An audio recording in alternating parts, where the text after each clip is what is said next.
went for a walk. I was down by the stream.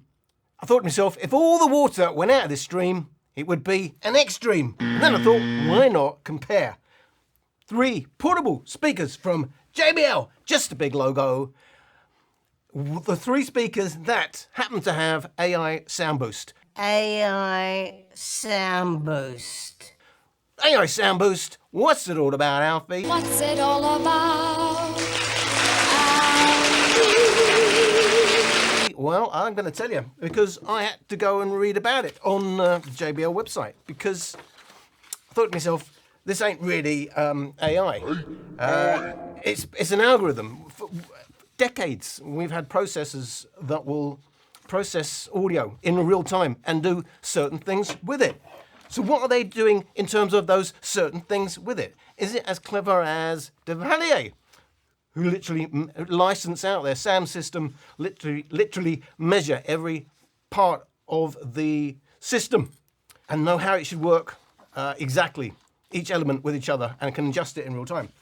And there are other people like Transmart, who are not the biggest company in the world, that for a long time have had their so-called sound pulse that claims to do similar things.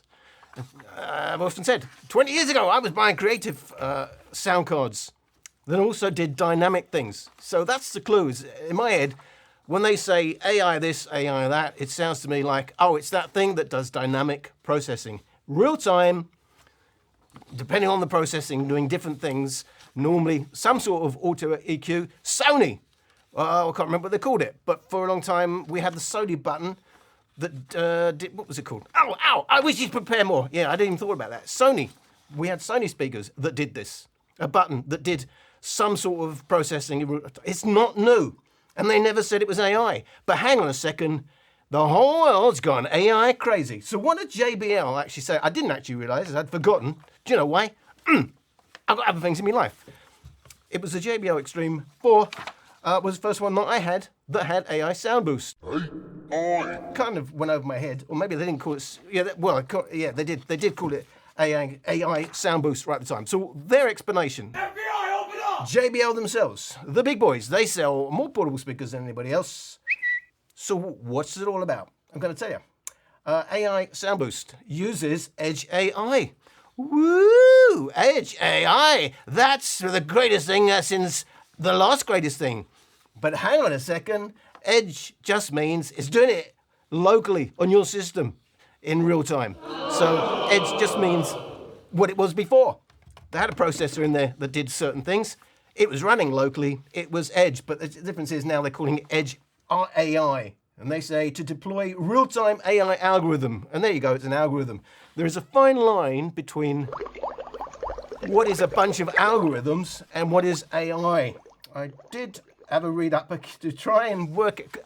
This is a really grey area, how you would define the difference between an algorithm and an AI. Google is saying an algorithm is a set of step-by-step instructions. Well, I knew that on my own. While artificial intelligence is a broad field that uses algorithms and other complex techniques to create systems capable of performing tasks that typically require human intelligence. And there's the thing. There's a lot of stupid people in the world. And would you say they're using artificial intelligence? So here's the thing. If it's not just doing a hard-coded algorithm, you know, if A, then B, seems to be saying it's actually doing what we would do in real time. But then it's still an algorithm, isn't it? It seems to me when you talk about us people that actually work with AI, it's the point at which it's doing things that they don't even understand themselves, how the software, how the program itself is doing it. As weird as it would sound, normally you'd code something and you know exactly what each bit of the code is doing. But AI appears in that world seems to be the point at which we never coded it to do that. How did it do that? Yeah, and isn't AI basically a prediction machine anyway? So what are they saying? Oh, you've taken 20 minutes again. I know. Well, that's the way it is. They say this feature happens automatically, meaning, well, yes, automatically. Well, otherwise it wouldn't be AI, would it? If I've got to go in there and do my own EQ, it becomes Alanos EQ, meaning AI Soundboost processes your sound as it plays to predict the speaker's movement. So that bit sounds like what Devallier were doing. It ain't something they've suddenly come up with. Of course, they're buying in the hardware. I don't know what's proprietary, what isn't, but there's a processor in there that's doing the processing, and probably not JBL's. So they're saying actually predicting the driver movement, if that's what they actually mean, which Devallier, remember, does the whole chain from a preamp to the drivers themselves. Analyzes audio in real time, adjusting bass, mids, and treble. Well, that's EQ. So they're not actually physically limiting. From that, what it sounds like that, I think what Devallier do can actually limit the amount of excursion, so it doesn't overdrive, so it doesn't distort. They say it sounds like they're just adjusting EQ based on the tracks you're playing. It sounds like they're re-EQing it, but you can't turn it off. It's always to me, when you can't turn it off, that's the clue that it ain't doing a lot alphy. Okay, so yes, marketing. They say enhances both the low and high volumes, keeping details crisp. That's pretty much sort of the thing that Sound Blast Creative was doing with their Sound Blaster card. Bigger bass, bigger sound, blah, blah, blah, blah, blah. And it is blah, blah, blah, blah, blah. Spoiler alert, all three of these speakers have a bit of a sizzle to them. And I wonder if that gives us a clue what so-called AI Soundboost is doing. However, probably not, because you can go in and measure it and actually work out why it's doing that at certain frequencies, and it ain't doing it only on certain tracks, only at certain volumes. It's doing it at every bloody volume. So why don't you just get on with the whole point of the video, Al? You ain't wrong. I'm going to have a cup of tea first. Right, going to compare. What's the point now? Three completely different three different speakers. Yes, three different speakers. Otherwise, I wouldn't compare three the same. I think it's interesting because it's going to tell you, JBL fans, JBL fanboys. JBL. First of all, going bigger. When you go large, when you have it large, what to expect. Also, the price differences as we sit here at the table today. The JBL Xtreme 4, we know it as the extremely priced speaker. For my money, the most overpriced speaker in the JBL range. Wasn't like that on the JBL Xtreme 1 when it was groundbreaking, but on the Xtreme 4, it's not really breaking much except your bank account. 240 quid. Ain't cheap. $343 ain't cheap. But then, I'll get one that's a bit smaller then. Don't know, stereo. Get one that's a bit smaller. Oh, but it's mono, but it's £160, $180. Well, I can save a few bob then, but I'm going mono. I'm going, so it's got tweeter, woofer, tweeter, also mono, and the little boy on the block, £115, $130, not that cheap. So, what's the sweet point here? And the question's always, well, two charges versus one of those, or two flips versus one of those. Spoiler alert, ain't gonna do that. Do you know why? Pockets empty. Me get no speakers sent to me. They all hate me. Everybody hates me. Except for the 14 that I always talk about, and most of you 14 have identified yourself. Well, so that's it. They're all JBL speakers. They've all got the pretty logo that glows red when you turn it to the side, and they represent different parts of the lineup for JBL. And the latest, the Xtreme 4, the Charge 6, the Flip 7. I could say known as the flipping L and all that, but it's such an obvious joke and everybody else has done it, and I don't like rehashing other people's jokes. But hey, I just gone out, sit down and think, flipping heck with, spoiler alert, it's not bad at low volumes, but when you start pushing it, you need a nuclear warning. What's that got to do with the speaker? Got nothing at all, but a big siren came in my head, and that's the sort of warning we'd get. Let's get straight into it. We can't get straight into it. Al, why is that? Because you've taken 10 minutes already. That's true. What are we going to do? I'm going to have to remember what I did. Right. I find the sweet point for each of these speakers is around 50 to 60, about 55%. A little bit, depending on the speaker, a bit below, a bit above. What's the sweet point, Al? Well, you put loads of sugar on it. The sweet point is where you're still getting a balanced sound and the bass still seems balanced. When you start pushing any Bluetooth speaker, you'll get to a point where bass will limit, but the mids and the highs will carry on, and so it starts sounding a bit more bass-light, a bit more bass-light. You're not losing bass, you're losing a relative bass. So I'm doing it at this particular volume because that's the sweet point for all of them. I'm doing it based on the Flip 7, the smallest one on the block at this point. He's playing at 53%. I haven't written down, but you'll see it in the clip what the others were playing at. The thing to note here is the loudness matched and a little bit of difference, because you can't get exactly the same, is what I call normalizing after. I'm not taking one that's twice as loud as the other one and then making them say, no. If you were to do that in the real world, in the real life, get them to your ears about the same, what's about the same, you should know that if you play one speaker a tiny bit louder than the other, it gives an unfair advantage, because the louder they go, the more dynamic it sounds to your ears, because your ears adjust their sensitivity depending on the volume. So, yes, that's what's going on here. Just know, on the JBL Charge 6, it has an unusually non-linear volume scale. I don't know if they've done that deliberately, but you got miles, one step, two steps, you got miles and miles of headroom at lower volumes. And by the time you get 60% and above, it's almost like there's nothing else going to happen. Below that, you're going ages and ages to get it to sound a bit louder. Why don't you get on with the video? Well, you ain't wrong. Let's do it.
The bigger speaker, Xtreme 4, has the deepest bass, dominating 70 Hz and down, but it's at the cost of upper bass. It's actually got the weakest upper bass, even loses out to the Charge 6 in terms of some of that mid bass. Xtreme 4 being V-shaped, it has the 15 kHz area boost, which at least is not as nasty as the boosts on the Flip 7 at 4 kHz and the Charge 6 at 5 kHz. That's the presence region, and that will be piercing if you're sensitive there. Flip 7 can, at these volumes, hold its own in terms of upper bass, but very wavy when it comes to upper mids and the treble area.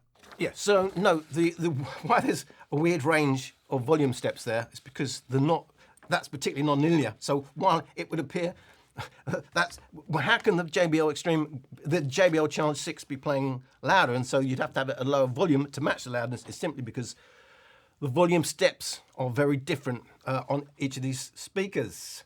It's no surprise, or it shouldn't be a surprise, that the smallest speaker on the table has the least deep bass, and the next one has the next least deep bass, and then again the deepest bass being the Xtreme 4. But it's not the whole story, is it? No, it's not, because this actually has less upper bass than that one, and it has less upper bass than that one, because it's very sculpted to bring out the sense of even more deep bass. They reduce the upper bass, and that's all well and good if all your tracks have got deep bass. But if you start playing a track that's really not got much deep bass and it's all upper bass, you're pretty much screwed. And it's more V-shaped. That is, I don't know. I never liked the big 15 kHz boost. They say, well, it gives a little bit more air, and I say it gives it not really much at all, other than an electronic sound and some weird sounds. I was going to say like a whistling. It's weird, but no, it doesn't mean electronic. If you know what that sort of thing means. The standout, of course, is 5 kHz peak, 4 kHz peak, unnatural peaks, horrible peaks in the presence region, where your ears are particularly sensitive. If you've got tinnitus, you may need plasters over your ears. But some people, I've seen a lot of people.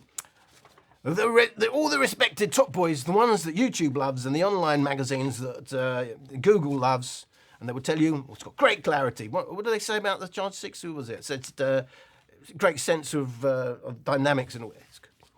It's got a boosted high end or boosted presence region.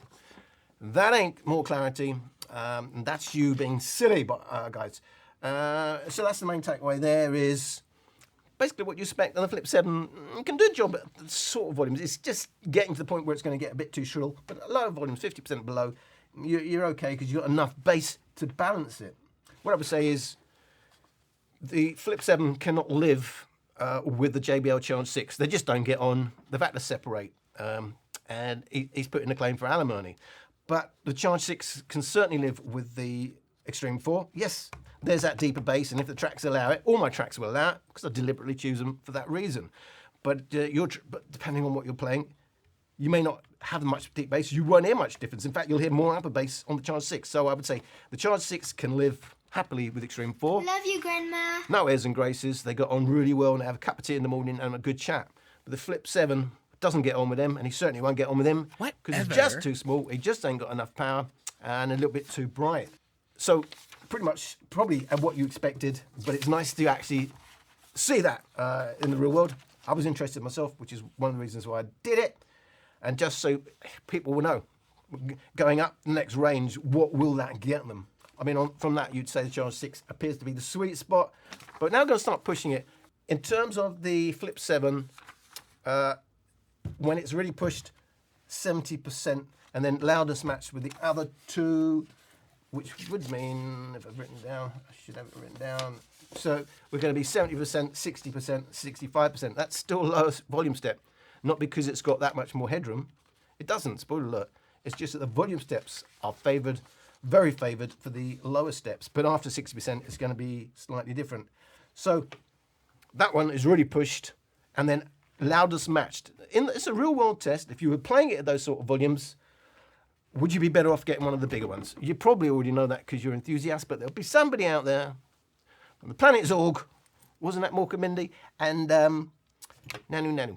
Nanu! Nanu!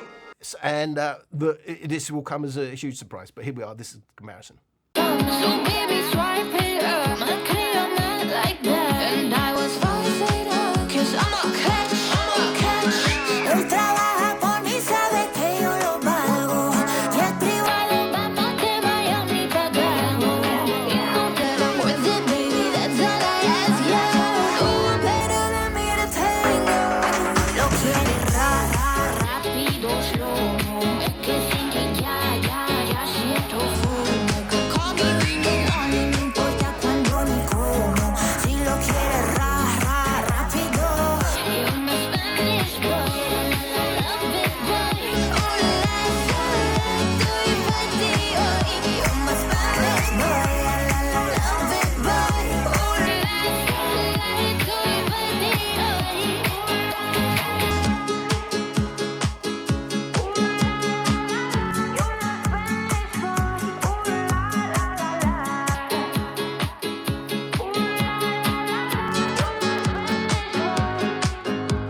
These volumes, the Flip 7 is totally lost now. It's completely dominated by its 4 kilohertz peak, and it is a peak. If I overlay the original track, you can see that's a massive peak, whereas these other peaks are actually in line with the original track. The Charge 6, surprisingly, can hold its own in terms of bass with the Xtreme 4, falling away from 90 hertz and down, but it's the upper bass where Xtreme 4 is lacking. Overall, Charge 6 more natural, but the Xtreme 4 does have the deeper, bigger bass. I've got AI Soundboost. It's trying to limit distortion and some sort of auto EQ. When you do a frequency response measurement, you would still think at 60% looking at your graphs that it's going to produce decent bass. But you must understand, it's going to be absolutely dependent on the tracks you play. I'm deliberately playing, the audiophiles hate it, I'm playing electronic music because it's got the widest frequency range, and I'm playing bass boosted tracks so you can hear all the issues when you're playing full frequency music. If you're playing acoustic music, the results may be different, but I'm trying to find the issues in speakers the quickest way, and using copyright-free material. And that's where we are. So when you play that heavily boosted music, and it's still having to play in the bass, and it's still having to play the mids and the high end, none of these speakers will match the bass, even at where you think they are. 70, 80%, you'd think they would match it, but they can't. We are well past any sweet point on the Flip 7. One of the things you will gain when you go to the bigger speakers, and when you pay more dosh, but still the same pretty JBL big logo, you'll gain more headroom. So when that's completely unlistenable, these two aren't. In fact, it's not that far apart. Still looking like a sweet spot for the JBL Charge 6. It can't match it for 90 hertz and down, but what it can do is fill in some of the upper bass, lower mids that's deliberately sculpted from the Xtreme 4. Again, if you don't have deep bass in your track, that may sound more rewarding. But remember, mono, stereo. What you do get on the Xtreme 4 is that rumbly bass. You will still get a sense of rumbly bass that you will not get on the Charge 6 because it can't go deep enough where the bass sounds like a rumble. I would say overall, the Charge 6 has a more natural sound. I'm not saying it is natural. I mean, the 5 kHz peak is ridiculous, but it is a more natural response overall. However, for me personally, on the tracks I play, the deep bass and the stereo sound is more rewarding. Remember, when you down mix to mono, some people say, well, it's not even down mix. It's even worse if they're not actually down mixing it. It's math. They use maths to actually properly down mix it. Otherwise you're going to lose a lot of frequencies that you shouldn't do. You start getting cancellations. So don't say, well, they're not even down mixing it. If they don't down mix it, it's even worse. But when you are down mixing it, you're still getting different frequencies that are boosted and reduced compared to the original track itself, as well as you don't get some of the effects that will be stamped into the stereo mix, of course, like stereo widening and stuff like that you're going to lose in a mono mix. We've got custom EQ on all of them. It's not the same custom EQ. We've got 7-band, but it's I believe it's the 5-band on, yeah, and the 5-band on the Xtreme 4, the older speaker. I think it's a couple of years since I did my EQ on this. I'm not saying it's the most balanced now. If I redid it, it'd probably be a bit different. But I'm just going with what I had at the time, which was to give a kind of, not to give the greatest sound ever in any environment and any listening situation, to give a more neutral sound in default, which may or may not work for you. But trying to, when I go neutral, it means I'm taming some of the worst boosts that they have given, endowed into these speakers. So comparing these three in custom EQ, where we're trying to save it a bit, with, from its 5 kHz peak and its 4 kHz peak and its far end peak.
So even in custom mode, at these volumes, you simply cannot save the Flip 7 from an assault on the eardrums, basically 200 Hz and down. It's totally rolled off. But the Charge 6 can hold its own with Xtreme 4. And now in a more balanced, neutral-ish EQ, the differences are not huge, except for the Xtreme 4, the bigger speaker, 80 Hz and down will dominate in terms of the bigger, deeper bass. So obviously still at volume to it, we're really pushing the Flip 7. I wanted to see if it can be saved with a custom EQ. It can't. There's no bass. And although it's smoothed out a bit, it's horrible. It's past its limits. It sounds a very dirty kind of sound. It's not a clean sound. It's very pushed way beyond where it wants to be pushed. And it's horrible. The Charge 5 and the Charge 6 get even closer when you flatten out their excesses, but the main difference remains the deeper bass on the Xtreme 4, which wins it for me. But the Charge 6 is probably a bit more natural overall, but it's mono, and this is stereo and goes a bit deeper. But yes, sculpted, you've got a loss of upper bass, you've got a loss of lower mids, and that's not a great thing to have in my world. But I'm gonna stick in a big one. It's all about bang for buck. I've been saying, the sweet point for JBL, looking like the Charge 6, and what do you get when you spend a bit more? here's the thing. Yes, this is much bigger, but we're talking about bang for buck. This keeps coming on sale. I mean, like almost every day. You've got to hit it just right. But when I looked today, as I sit down, the Tribute Stormbox Blast, the original Blast, not the Blast 2, was on sale 150 quid, which is cheaper, than the Charge 6 today in the UK, $160 in the US, which is also cheaper than the JBL Charge 6. You can get that for less than that. So I have to throw that in for some sort of perspective where these JBL speakers sit in terms of value. You're going to, oh, good thing it's drop protected. The 1 meter for not for water, but you can drop it, and apparently that should still be working. And here's my working speaker, having done my deliberate drop test. You've also got lights on here, which you don't have on the other. So this, for me, remains one of my favourite four. It can give a hi-fi-ish sound. I'm not saying it's the most balanced, and my EQ is still off when I look at it again. The firmware has changed and stuff like that.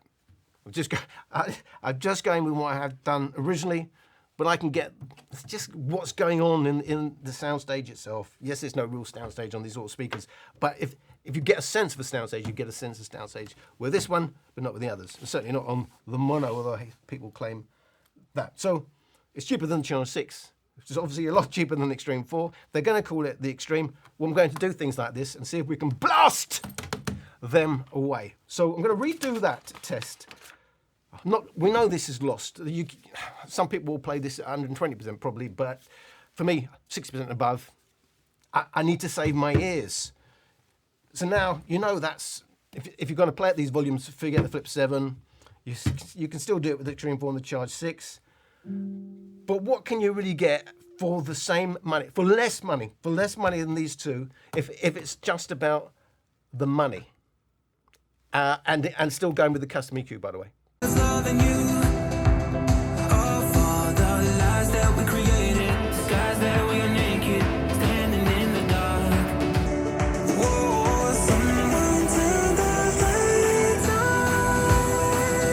It's hiding in my brain.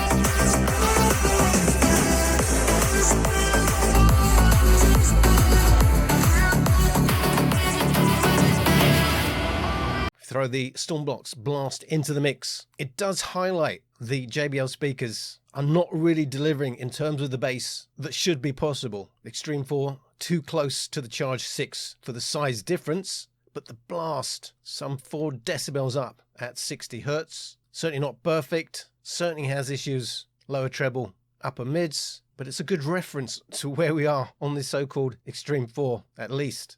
We're going to get that crowd that come in and say, oh, it's just boomy bass and boomy bass. No, it's deep bass. There is a lack of highs on that, even when I push the EQ. I'm not saying it's perfect, and so it may sound a bit muffled to you, but in the real world, it's a more rewarding and immersive listen, and I love the deep bass. Not boosted bass, it's deep bass. More boosted bass is deep bass. And I've lost the count of how many people tell me they like a pure sound, they're an audiophile sort of person, and oh my goodness, they can't listen to that, it's got a boosted. It's because they actually don't like deep bass, even though almost all the main instruments you're going to listen to will go deep. My favourite to bring up is a piano that goes down to 27 Hertz. You will not hear it on that and hear it on that. You probably won't hear that, but you'll hear a lot of the deeper notes on that are missing. Not because it's boosted, it's boosted a bit, but it's not that it's overboosted. I don't like an overboosted bass, no matter what anybody says, but I like an extended bass to hear what those, the bass instruments I love a stand-up bass. If I want to hear my stand-up bass, I'm going to have a speaker that can play it sort of down, for a speaker like that into, the 50 hertz sort of territory. You're not going to hear much on the other two. So that's just to put a perspective where what your money will get you. Yes, that's not going in your back pocket, and that may go in a jacket pocket, and that may go in the wife's handbag. And that's going in a holder or somewhere else, but obviously it's a different ball game altogether. So what's the ultimate headroom? The thing is, we already know that's got a weird volume scale, volume steps. It appears to have more headroom because the volume steps I'm playing it at. But what happens when you actually go to maximum volume?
No surprises really. Ultimately, a bigger speaker gets you more volume, it gets you deeper bass, but it's the amount of extra bass you're getting on the Blast compared to the Xtreme 4 that really shows how poor in terms of value for money the Xtreme 4 is, given its name as Xtreme. The Charge 6, given its size, holding up pretty well against the other speakers, but the Flip 7 can't defy laws of physics. It's really a forget about, certainly at these volumes.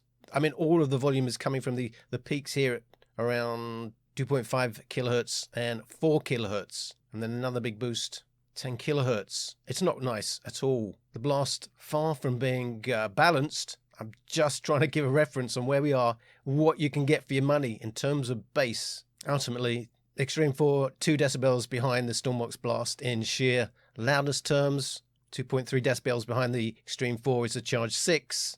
And only half a decibel behind the Charge 6 is the Flip 7, but simply because it's pushing just 3 different frequency areas. Remember, it takes a lot of power to drive that bass. If the Blast wasn't driving that bass, it would be massively louder than the others. So Xtreme 4, less than 2 decibels more in overall bass compared to the Charge 6. And the Xtreme 4, over 7 decibels behind the Stormbox Blast in terms of overall bass. It's not just about the bass, but the Blast is doing it in overall loudness as well. The Xtreme 4 does have the best peak dynamics, but in terms of overall dynamics, it's the Stormbox Blast that wins here. And the Charge 6, surprisingly, some way behind the others, showing just how much has been pushed to get to these volumes. So as you can see, the Xtreme 4 does end up being 2.3 decibels louder than the Charge 6. Why it appear different at live volumes is because of the weird. They've given you loads of control, more control than you probably ever want in your wildest dreams at low volumes. And by the time you get to the satisfying volumes, there's almost nothing else happening. It's very strange. And sometimes I do think it's deliberate because we know that a lot of people, when they're doing their YouTube videos and reading their script, they stick it like 50%, both speakers at 50%, because this will be playing louder than the other speakers they're comparing it to, and the louder one will always sound more dynamic, and so it gives it an advantage. I don't know if that's what they did. I don't even know if they're clever enough to do things like that, but I think sometimes that may be one of the reasons why they do these weird volume steps, where 50% on that will be completely different to 50% on that one. So one will appear more dynamic if you don't really just to your ears.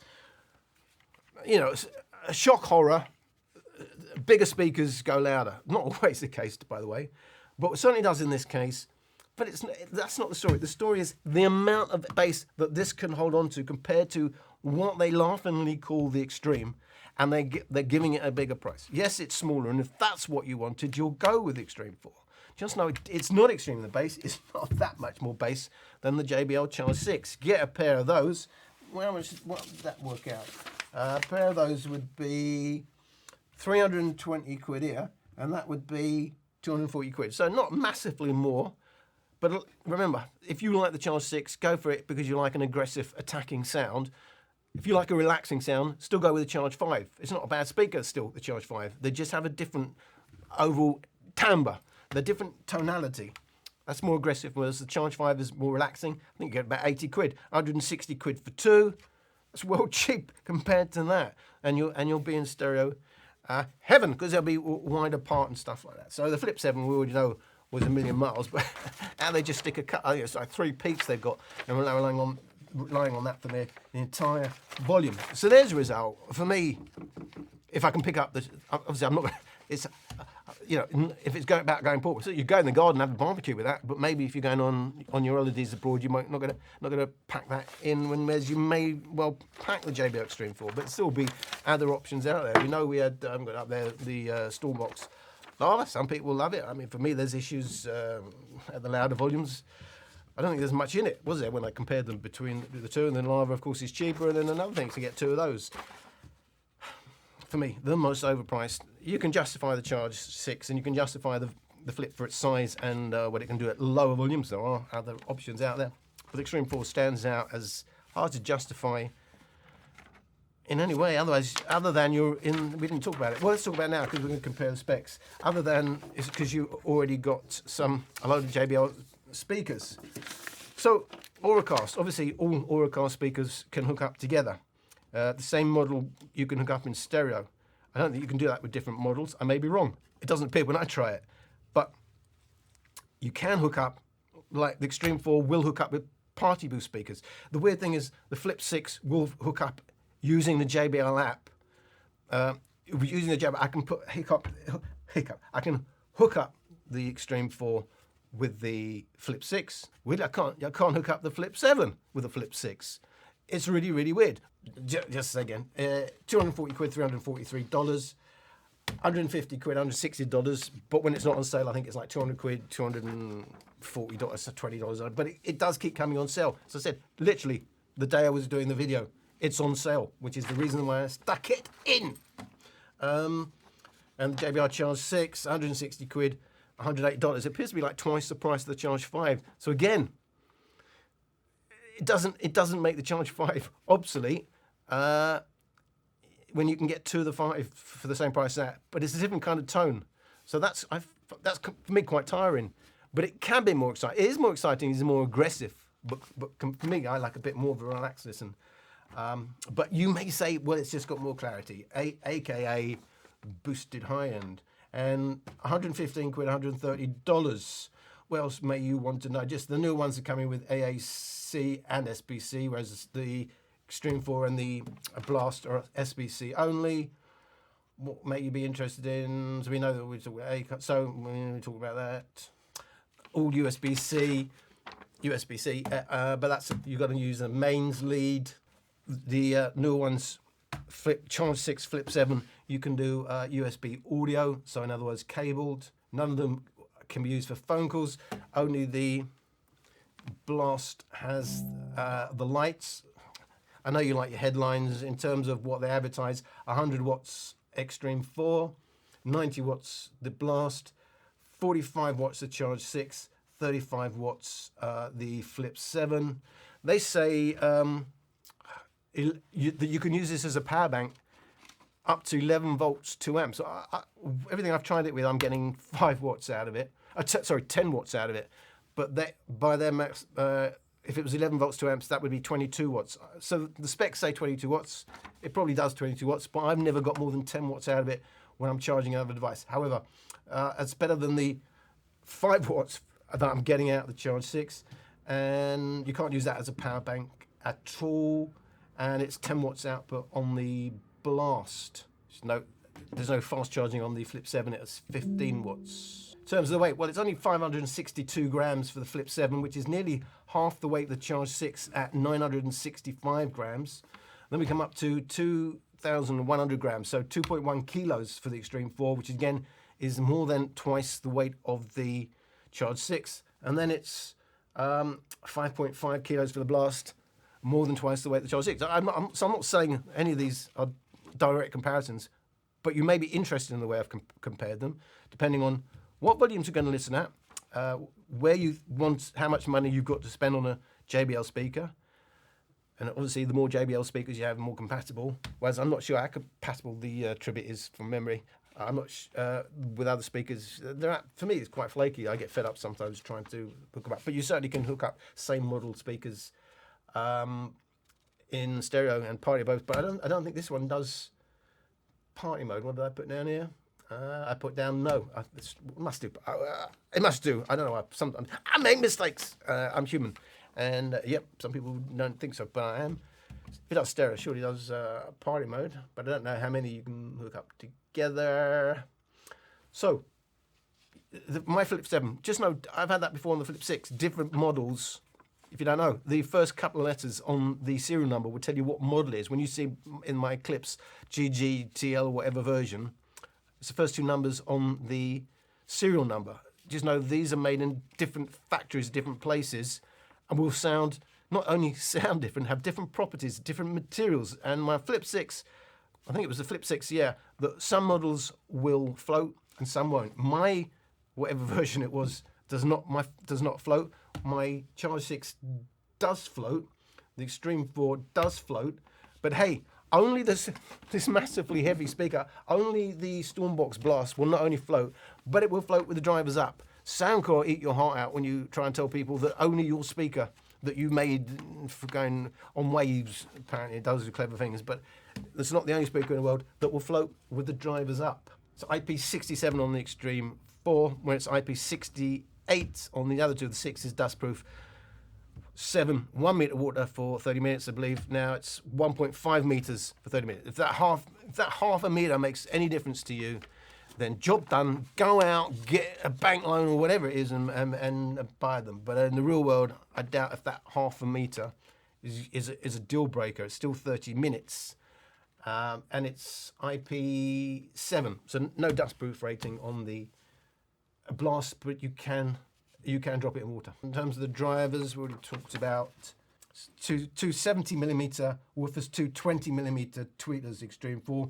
The Blast is 207mm woofers, two 25mm tweeters, obviously passive radiators. The Charge 6 also, but all of them passive radiators on each end. The Charge 6 has that single 53mm by 93mm woofer and a 20mm tweeter, and we've got 45mm by 80mm woofer and a 20mm tweeter. In terms of streaming, I found the Charge 6 is fantastic, but it's in SBC. I've got no lag, but it will default to AAC. You'll have to switch it to SBC if you want the best lag. Well, in my experience, that's what happened. And also SBC on the Flip 7 was very good. 32 milliseconds is very, very good, but it will default to AAC. 112 milliseconds, not so great, but it's better than the 220 milliseconds I get on the Xtreme 4. But pretty good, 66 milliseconds of lag for the Stormbox Blast. Just know, it's not a measurement of the actual Bluetooth latency. That's a measurement of real-world lip sync issues. I test it on YouTube. We've got a 9-band. We've got a 9-band graphic equalizer on the Blast. You can save EQs and you can mess about with it. The Xtreme 4, 5-band, can't save. 7-band, 7-band, can't save. What's that all about, Alfie? I don't know. I don't know what goes on in the back room where they make the planning decisions. Someone whistling out there. It's kids shouting. That's all right. It's a design issue. When they talk about what we're going to have on this speaker, remember, some of these speakers take 3 to 4 years before they upgrade them, and then you've got to shake your head. We've got the handle. I haven't got it yet. I ain't got it on because I don't need a handle on the Charge 6. One of the reasons why you like speakers this size, one of the benefits is you can handle it with one hand. Why do I need a handle? That's an unneeded feature ever. We've got a nice long strappy thingy on there. We've got a handle on there. We could do with a strap, but there you go. Can't have everything in life. Why not? Well, because life ain't fair. Life's a bitch, and you know what was it? Life's a beach, and what was it? I don't know. I don't know. Life's a bitch in the United States, like that. It's probably a very long video for what it was. If you didn't want to watch it, you didn't watch it. If you wanted to skip through it, you skip through it.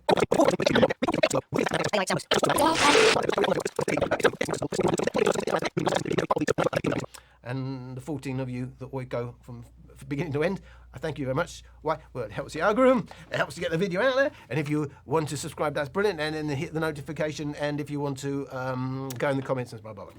I never do that because I don't like begging, and I don't know why you'd need to tell people that, but apparently people tell me it does make a difference, so I'm just putting it out there. But I don't feel right saying it, so, and I probably make absolutely no difference at all. Why do people need to be told?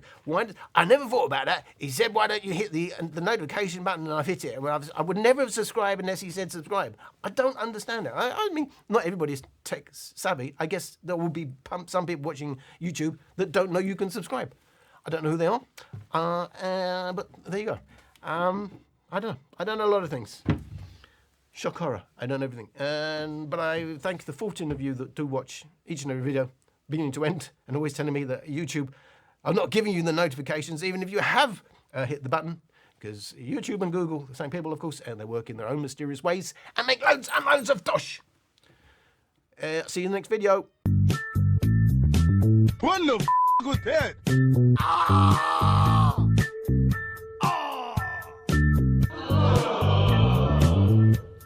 It comes from China. My speaker's got deep bass, balanced mids, and a bright high. Yes, mine sounds exactly the same.